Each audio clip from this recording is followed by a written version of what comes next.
কত কিছু চাইলাম, পাইলাম না, দিল না আল্লাহ। বলে না আপনার সব দোয়া কবুল, তবে কবুল হওয়ার 3টা সিস্টেম আছে। কয়টা?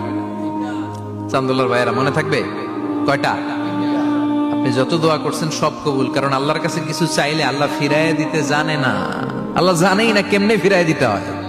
সুবহানাল্লাহ কোন? চাওয়া মাত্রই আল্লাহ বলে অ্যাকসেপ্টেড, যা কবুল, দিব দিব না এটা বলতে জানে না, চাওয়া মাত্রই বলে দিব। 3 সিস্টেম। নাম্বার 1, আপনি আল্লাহর কাছে দোয়া করলেন, চাইলেন, আল্লাহ বলে দিব, বলেই তিনি দিয়ে দেন আর আপনি খুশি হয়ে যান, পেয়ে গেলেন।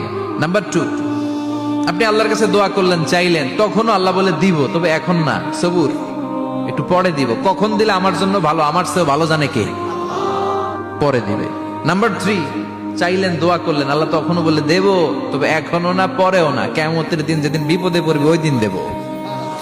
যেদিন তোর বাবা তোরে চিনবে না, তোর মা তোরে চিনবে না, বন্ধু বন্ধুরে চিনবে না, পীর সাহেব মুরিদরে চিনবে না, মুরিদ পীর সাহেবরে চিনবে না, ইমাম সাহেব মুসল্লিরে চিনবে না, মুসল্লি ইমাম সাহেবরে চিনবে না, কেউ কাউরে চিনবে না। ওই কঠিন দিনে তোরে আমি বাঁচাইয়া দেব।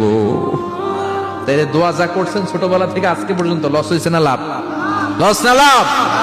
এজন্য বেশি বেশি দোয়া করার দরকার আছে না নাই?